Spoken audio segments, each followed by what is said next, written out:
You don't shoot someone repeatedly in a self-defense. You don't continue to shoot and laugh about it and look someone in their eyes and say, I looked them in the eyes and he was dying. That's not self-defense. That is a mother talking about the man who killed her son, and she is not describing a stranger or an enemy from another block. She is describing somebody her boy called a brother, somebody who used to sit and eat at her table, somebody who rode around with her son as his own personal security.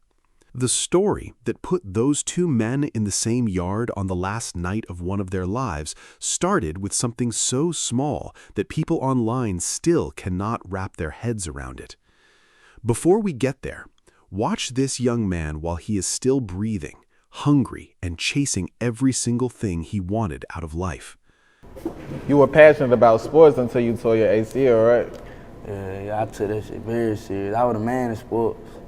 It really broke me inside, but it changed my whole mentality and the way I thought about sports. Now, watch the news that came for that same young man a little over a year later.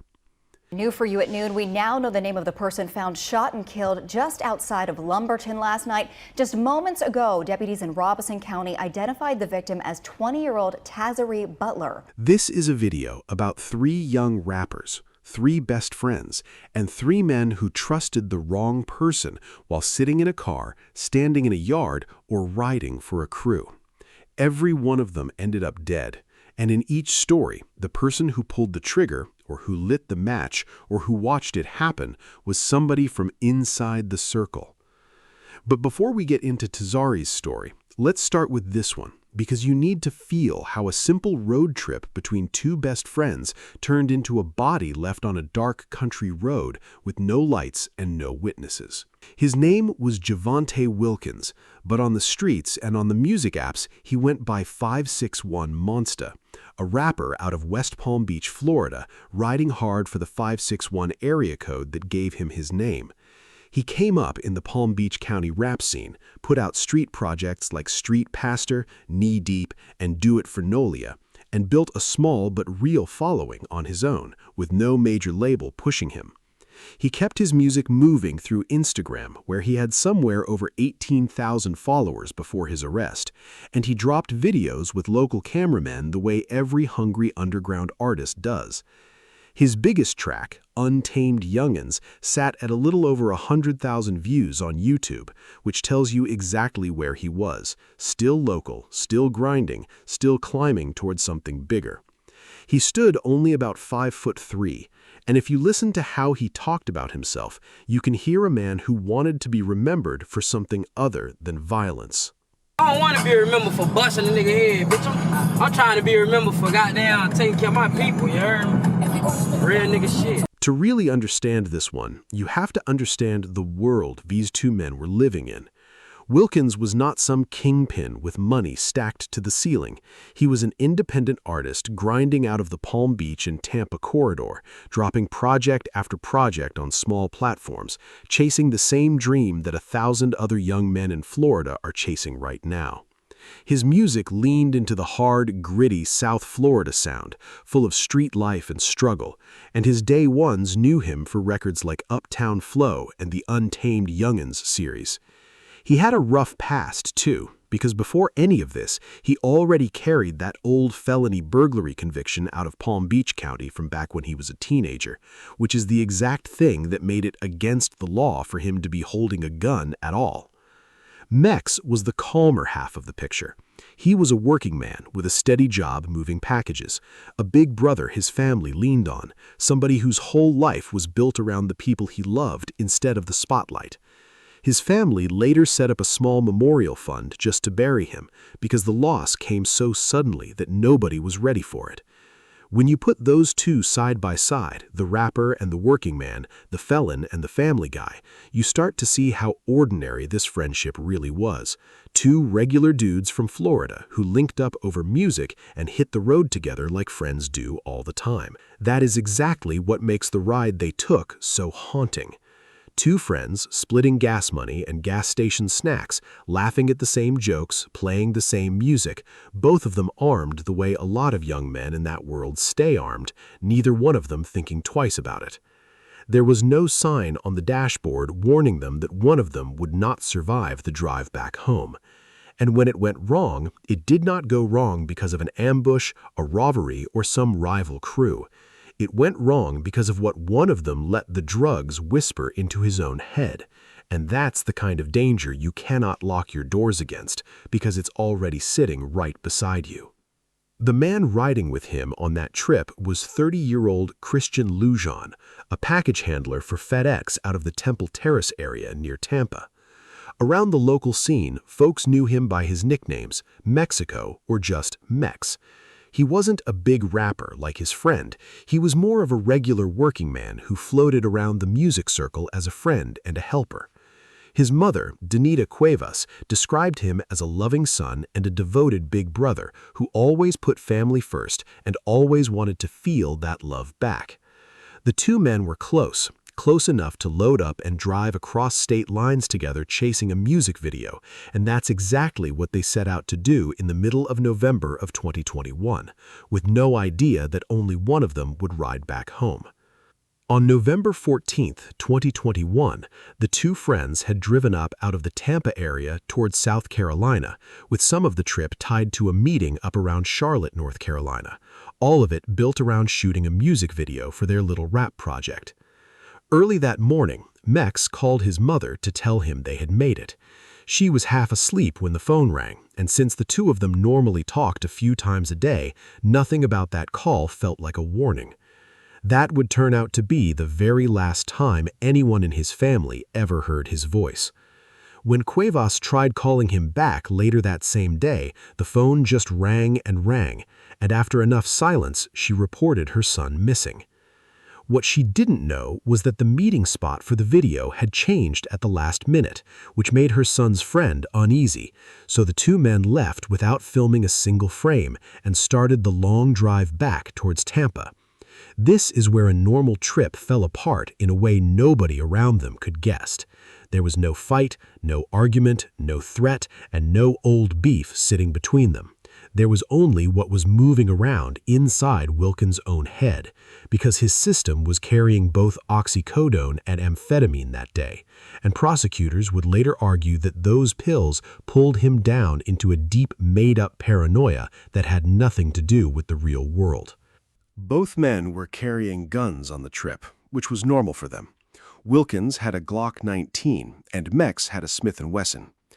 On the drive, Wilkins asked his friend to move his gun off the center console and put it down on the floorboard, and Mex did it, then a little while later picked it back up and set it between the seats again. Wilkins also started watching Mex glance up into the rearview mirror, and in his drugged mind, that small, everyday thing twisted into proof of a whole plot. He told himself that Mex was working with unknown people to set him up and kill him. He tied it to his own little bit of rap fame, and he made a choice that could never be undone. Monster told detectives he became angry that Mex put the gun back in between the seat, so before Mex could react, Monster drew his own gun, firing 3 to 4 9mm bullets into Mex's body. He gave police his own reason why he did it, and it's a cold one when you sit with it, because he admitted he didn't even give his friend a chance. He told detectives he didn't want to give Mex a chance to reach for his own gun, and he felt Mex was gonna shoot him, stating he'd rather Mex be dead than him. What he did after those shots is the part that turned this from a killing into what the state would later charge as tampering with evidence. He kept driving with his friend dying in the seat next to him for about another 30 minutes. As Mex slumped over in the vehicle, dying as he bled out, Monster drove on for another 30 minutes before stopping. From the driver's seat, Monster kicked Mex's limp body, trying to force him out of the car. Monster then climbed over the body, opening the passenger door from the inside, and dragged Mex from the seat onto the road and into the grass. He left his friend on SW Harmony Lane near State Road 47 in Columbia County, a dark one-way road with no lighting, and later on Mex's mother would say her baby was left out there like an animal. Just this tightness, this pain, like this, and this emptiness right here. He left my baby on the side of a road. Like he was an animal. Then Wilkins did something that catches people off guard every time they hear it. He drove himself into neighboring Hamilton County and turned himself in to deputies in person, pulling up in his white Mercedes looking confused and agitated, with blood still splattered on his pants and inside the car, and he pointed the deputies straight toward the body. Now demanding he step out, Javante reluctantly complied, making his way to the back of the vehicle when he stated he had 2 weapons inside. He told the sergeant one was located under the driver's seat before saying it was self-defense, as he attempted to give the location of a dead body. Deputies found Mex shortly before 9 o'clock that same night, exactly where Wilkins told them he would be. Because Wilkins was already a convicted felon from an old burglary case out of Palm Beach County, he was arrested on the spot for having a gun. And at first, he was only charged with tampering with evidence, and even released on a $10,000 bond the next day. 15 days later, the state came back harder, filing the full set of homicide-related charges, and he was locked back up, this time with no bond. It got worse for him from there, because that same Glock 19 was linked through shell casings to a separate drive-by shooting in Seffner, Florida, exactly 1 month before Mex was killed, which brought him a whole stack of attempted murder charges out of Hillsborough County on top of everything else. There was a whole other layer to Wilkins that came out once investigators started digging. The gun he used on Mex, that same Glock 19, was tied through shell casings to that earlier drive-by out in Seffner, and a co-defendant in that case even named him on a recorded jail call as the driver during the shooting. Detectives pulled his phones and found pictures of the car used in the Seffner attack, along with search history looking up news about that very shooting just days after it happened. On the killing of Mex itself, a Florida Department of Law Enforcement investigator sat him down for a full interview with the Columbia County Sheriff's Office, and he laid the whole thing out, from the changed meeting spot near Charlotte, to the guns in the car, to the moment he decided his friend had to die. Prosecutors would use every bit of it, because the man had confessed with his own mouth more than once, and the physical scene matched his story right down to the exact spot where the body lay. What he could never do was explain away the drugs in his system or point to one real reason his friend meant him any harm. That is the whole tragedy sitting in a single sentence. A man killed over a feeling that was never real. When the Columbia County case finally reached a jury in 2023, Wilkins tried to sell self-defense, but the jury did not buy it after a short deliberation, pointing to the gaps between what he told police and what he said on the stand, plus the simple fact that there was zero evidence Mex ever posed any real threat. He was convicted on all counts, and on August 14, 2023, Judge Leandra Johnson sentenced him to life in prison. Mex's mother read a victim impact statement she had been carrying for 2 years, telling the court she had been robbed of so many precious moments with her son and that he had been killed for nothing. Even in that pain, she said she held no ill will toward Wilkins's family.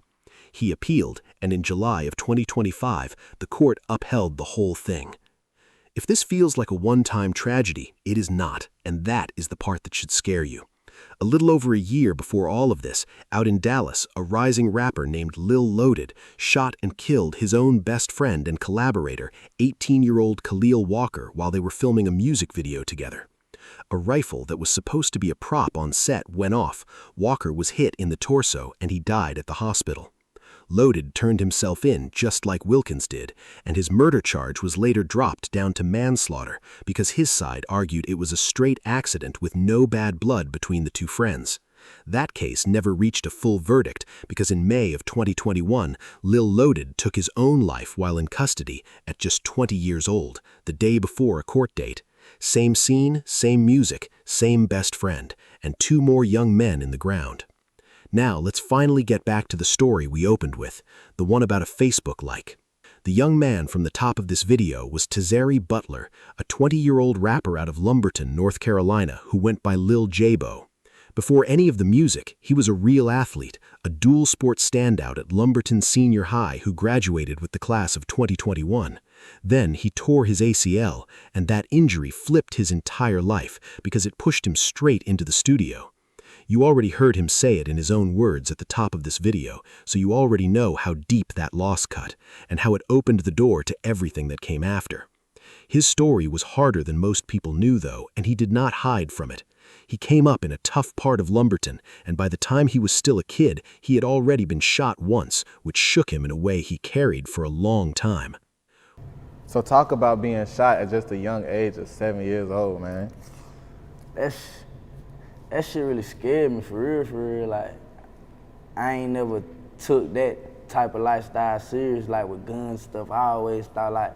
Once he leaned all the way into music, things moved fast for him. He recorded his first album, started touring cities across the country, and pulled real cosigns that most small-town kids never get near. His mother says he had a hit with Lil Boosie and Big 30, along with work tied to Yo Gotti, and one of his most known records was Soldier Mentality with Boosie himself. At just 18, he cut a record with Boosie, sat down on 50 Cent's podcast, and filmed a music video all the way up in Times Square. His solo track, 20 Ball, pulled well over 100,000 views. His music had a way of turning his real pain into something other kids could feel, which is a big part of why his story spread the way it did.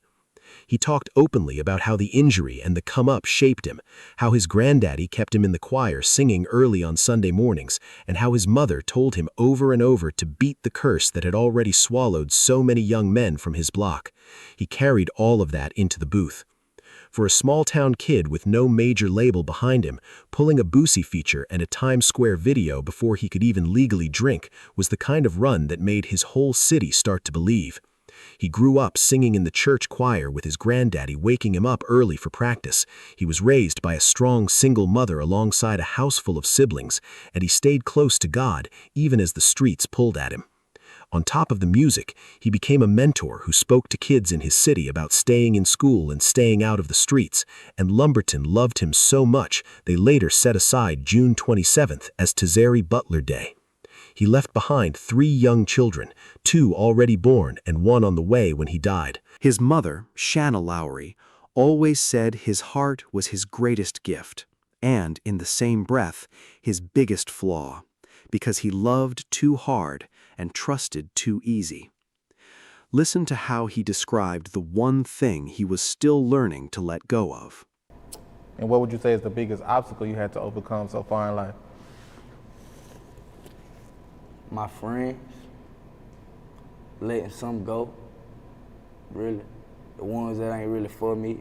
Tazarie meant something real to Lumberton, which is why his death did not fade quietly.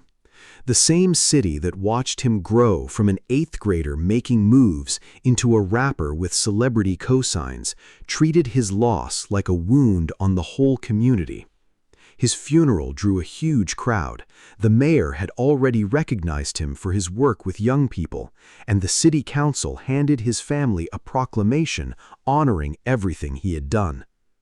Out of that grief came the Tazarie Butler Foundation and Tazarie Butler Day, where people wear purple and push back against gun violence in his name. But behind all the tributes were 3 little kids who lost their father, 2 already here and 1 still on the way when he died. Plus a mother who turned her pain into a fight she never asked for.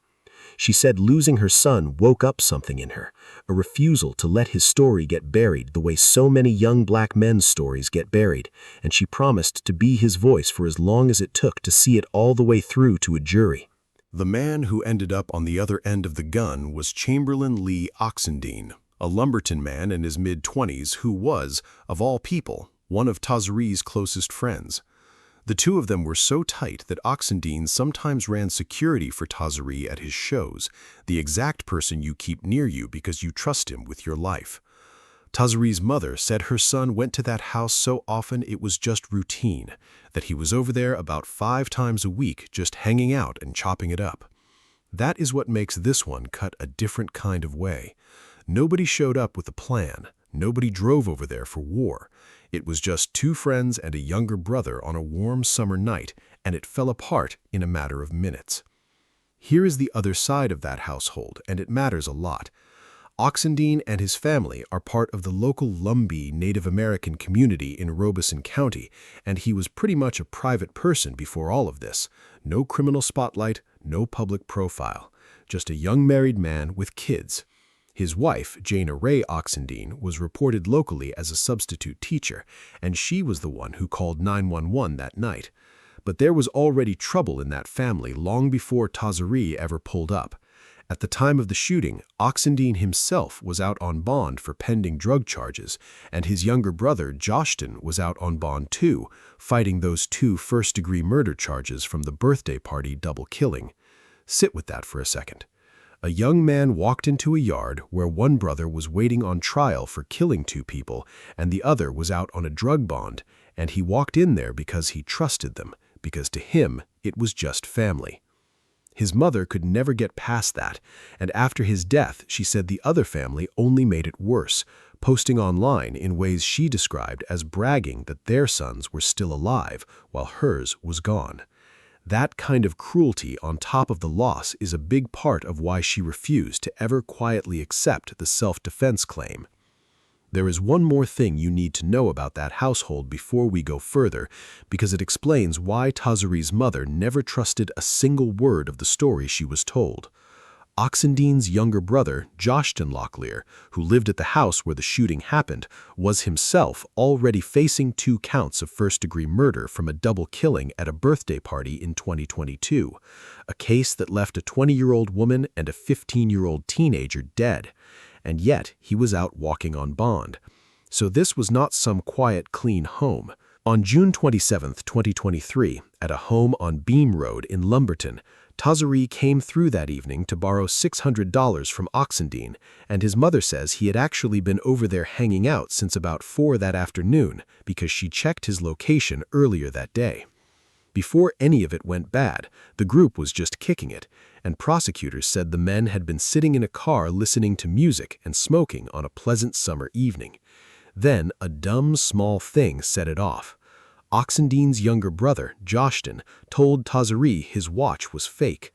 Tazarie got upset over it. The 2 of them agreed to square up like men, and a fistfight broke out in the yard that quickly went to the ground. According to Joshton's statement in the probable cause affidavit, Oxendine stepped in and broke the fight up. Then he claimed Tazarie got up off the ground, ran over to a blue and white Chevrolet Suburban parked in the yard, grabbed an AR-15 rifle that was lying on the hood, and pointed it at the 2 brothers.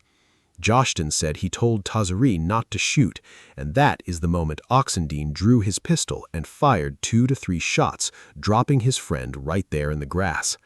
Here's a detail that never made sense, though. The rifle belonged to Oxendine himself, and Joshton could never explain why his brother's rifle was sitting out on the hood of the truck in the first place. Deputies rolled up to Beam Road around 9 o'clock and found Tazarie already gone, with gunshot wounds to his chest and stomach, while Oxendine and his brother had tried CPR, and his wife, Jana Ray, had called 911. Oxendine didn't stick around after that. He left the scene, got listed as armed and dangerous, and about 5 weeks passed before he finally walked in and gave himself up. Breaking news now just into the WMBF newsroom. A man wanted for murder is now in custody. The Robeson County Sheriff's Office says Chamberlain Oxendine surrendered today. Deputies responded June 27th to Beam Road in Lumberton for a reported shooting. There they found Tazarie Butler dead. Oxendine, again, is charged with murder. His whole defense leaned on that gun grab story, that Tazarie armed himself first and Oxendine only reacted on instinct to protect his brother, his wife, and his kids who were there. He even went on Facebook before trial and told the world he did the same thing any man would have done to make it back to his family, leaning fully into the self-defense claim in his own words.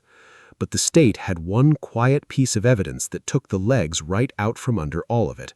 The trial was actually pushed back from 2025 into 2026 because the results of DNA testing on that rifle came in late, and when those results landed, Tazarie's DNA was not on the trigger or the grip. If he really grabbed that rifle and pointed it, his DNA should have been all over it, and it simply wasn't there. That one fact is what the prosecutor built his entire closing around, telling the jury flat out that no DNA equals no self-defense equals guilty. That's what this whole case boils down to. The defense pushed back that Oxendine tried to save his friend with chest compressions afterwards and that there's no ill will between these boys, but it didn't move the room. Through every hearing and every bond fight, Tazarie's mother never once accepted the self-defense story, and she said exactly why in the plainest way a person can. But trust me, it was not. If it was self-defense, why does he have a first-degree murder charge? This was no way. It's no way they'll be able to prove this was self-defense. This wasn't self-defense. This was hate. The road to that verdict was long, and it wore the family all the way down.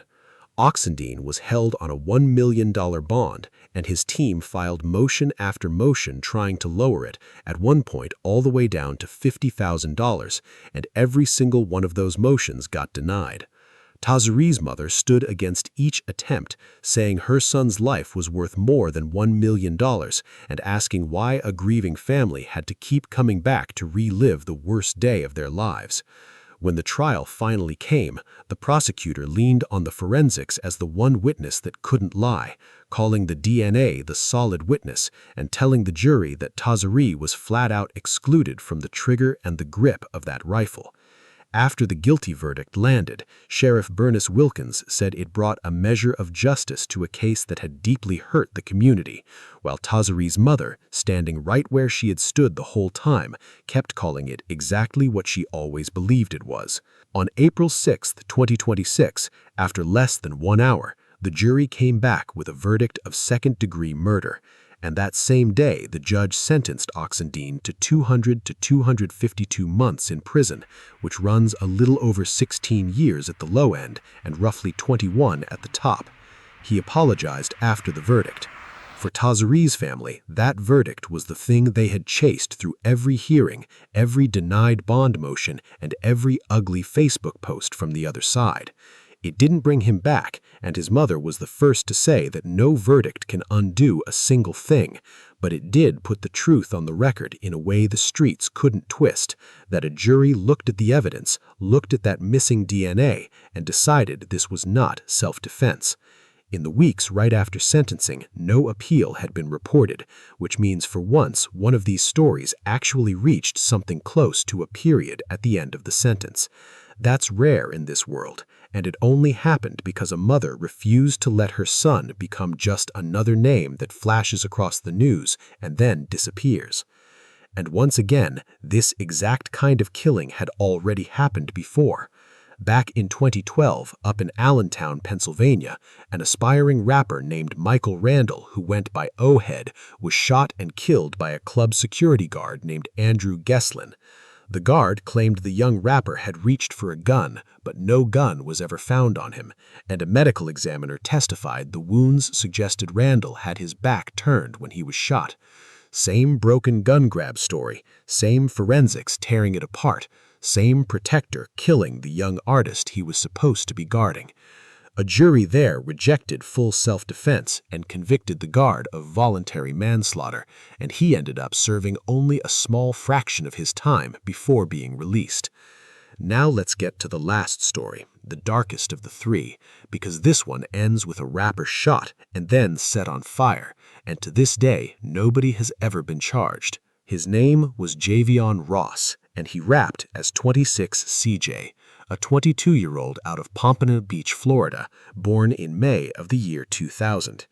He came up in a low-income part of Broward County, and by his own telling, he was making beats as far back as the 6th grade, deep in South Florida hip-hop culture. He caught a prison bid somewhere between 2016 and 2020, and while he was locked up, he linked up with some of the biggest names in the local street and rap scene. When he came home around 2020, He got active fast, dropping tracks like Fall Guy and Dead Friends, picking up a few small acting credits, and putting out his debut mixtape, King Cobra, in August of 2022. He had 3 kids, and people who knew him called him loving and genuine. Listen to the kind of bars he was putting out, the flashy, hungry, dangerous sound that had his whole city watching him. I used to want me a Benz till I drove the Wraith. Had the stars in the ceiling, $500,000 in the safe. I got snipers on the roof, they'll kill for the cake. there is a lot more to Javion Ross than the way he died, and it is worth sitting with. He grew up in a tough part of Broward County where the streets were right outside the door, but the people who loved him painted a picture of a warm, real person underneath the hard exterior he put in his music. He was close with his mother, who believed in his dream and made sure he had what he needed coming up. And he had 3 young children he rapped about providing for. After he came home from his prison bid around 2020, he threw everything into music, dropping records like Out the Mud and Family Ties that leaned into loyalty, sacrifice, and rising up from nothing. He even picked up a few acting credits tied to his music video projects, and his debut mixtape, King Cobra, pulled real local numbers when it dropped. He never was a national name, but in the Pompano Beach scene, he had buzz, hundreds of thousands of streams, and a lane of his own. The people around him described somebody who was truly loving, which makes the way his life ended land even heavier. Because this was not some faceless statistic, this was somebody's son and somebody's father who was still climbing when it all got cut short. The name that keeps coming up around 26CJ is Kodak Black, the Pompano Beach superstar who runs the Sniper Gang crew, also called KTB. In the underground telling of it, 26CJ had locked in with Kodak and another affiliate named Wiz the Wizard back when they were incarcerated, and after he came home, he was folded into the crew and even shouted out on an old Kodak Facebook post showing love. But that bond went bad. There were rumors of money problems, empty promises, and worse, and 26CJ started to pull away from the whole thing. You have to understand who Kodak Black is because his shadow hangs over this whole story. He is not some local nobody. He is a Haitian-American superstar out of the same Pompano Beach projects, a man who went from juvenile arrests to platinum hits and #1 albums, running a crew that plenty of young Florida artists would do almost anything to be part of.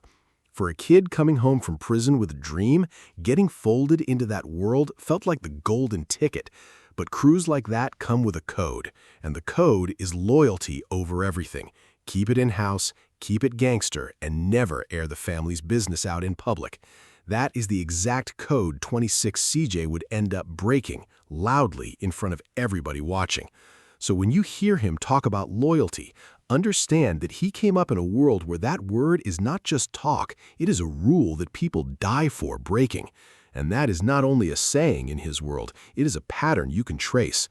Time and again in these South Florida crews, an artist links in, the relationship sours over money or respect, and then something violent happens, with the streets always ready to explain it away as payback for disloyalty. Whether or not that pattern truly applies to what happened to 26CJ, he was clearly living right inside it, and he seemed to feel the ground under him getting less safe by the day. What matters most is that he trusted the wrong people, and if you want to understand the man, you have to understand how he talked about loyalty, because he took it to a place most people never go. I take loyalty to the fucking death.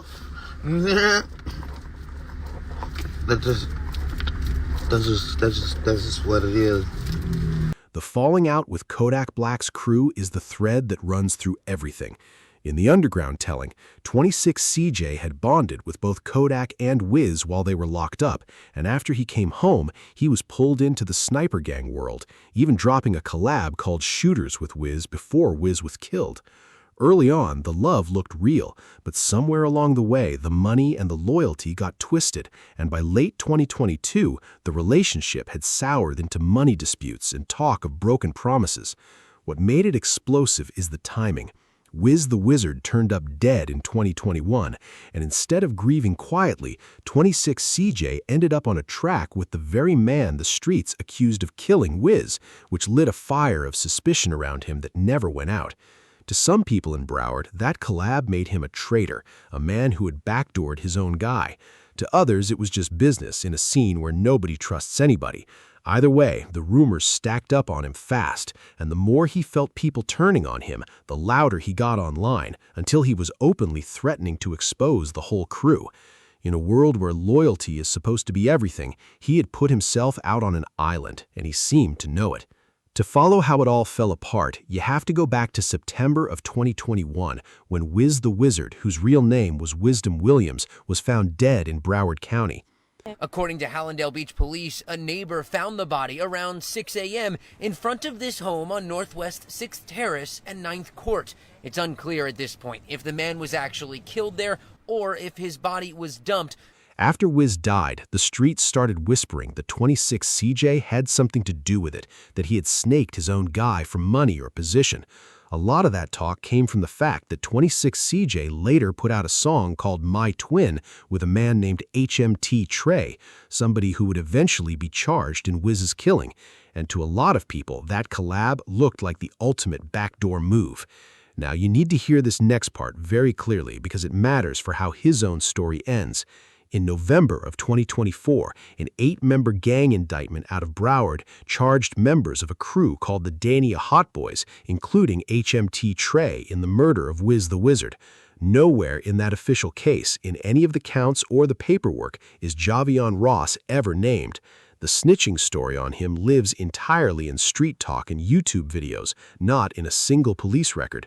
There's even an online claim in new paperwork that Kodak himself put up $20,000 to have Wiz killed, but that too remains an allegation that has never been proven in court. This one, we're going to be talking about some new paperwork that just came out alleging that Kodak Black dropped 20 bands to get Wiz the Wizard killed.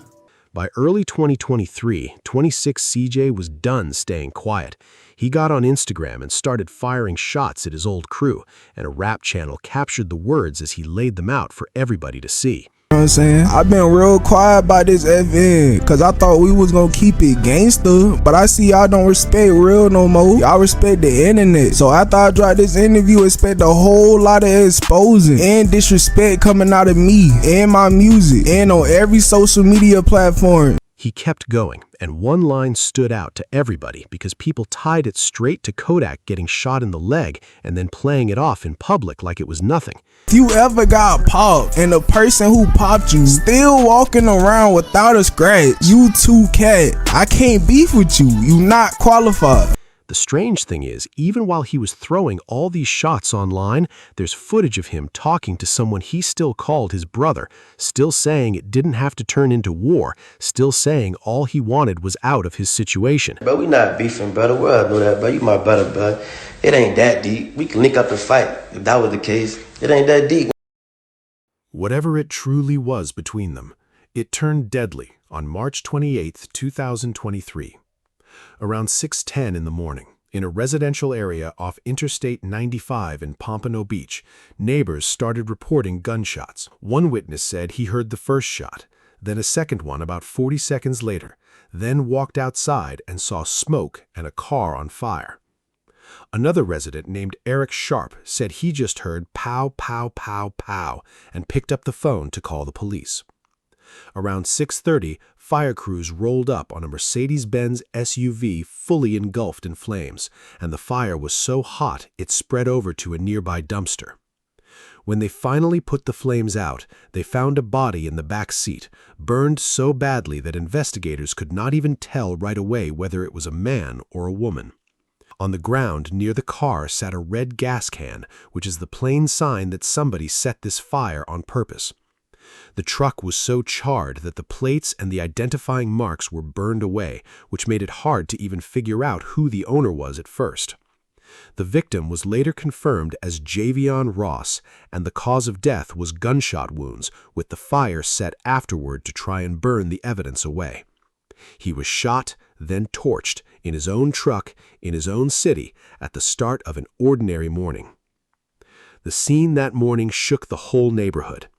One resident named William Matillis heard what sounded like an explosion and recorded the fire on his phone, too scared to even step outside because he had no idea if a killer was still out there.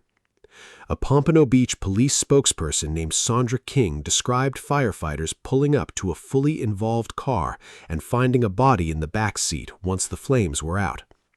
Within hours, cell phone videos of that burning Mercedes were all over Instagram and TikTok, thick black smoke pouring off it, and the clips spread through rap communities right next to the wild theories about who did it and why. The street reaction got ugly fast, too, with one local figure connected to the Wiz situation going online after Ross died to frame it as karma, tying the burning straight back to the accusation that he had a hand in Wiz's death. None of that talk is proof, and to keep it honest, official investigators have never linked anyone to this case. But it shows you how the scene read his death the second it happened, not as a mystery, but as a message. Broward Sheriff's Office homicide detectives took the lead. The state fire marshal came in on the arson, and police asked anybody with information to call Broward Crime Stoppers, offering up to $5,000 for a solid tip. And that is right where it still sits today. As of now, there are no arrests, no named suspects, and no motive proven by any police record. The Kodak Black angle, the snitching angle, all of it is community talk built on timing and social media, and none of it has ever been backed by evidence. The street reaction treated his death like straight payback, with one rapper going on camera to say you cannot keep doing your own team dirty and expect to walk clean. Tell y'all niggas something, man. Y'all new generation ass niggas, man. You cannot go around sacrificing your whole team. The next thing you know, when you lonely, you go around and Twitter about the shit like you going through postpartum depression, nigga. That talk hits even harder when you notice how much his death rhymed with the death of Wiz the Wizard, the very man he was accused of snaking. Both of them were tied to the same crew. Both fell out with the people around them over money and loyalty. Both were found in the same North Broward corridor at dawn, and both had their bodies desecrated afterward, one dumped in a yard and the other burned in a truck. In the streets, that pattern became its own warning, a story people tell about what happens to anyone who crosses the wrong circle, even though none of it has ever been proven in a courtroom. What makes 26 CJ's case sting the most is that there is no ending to it.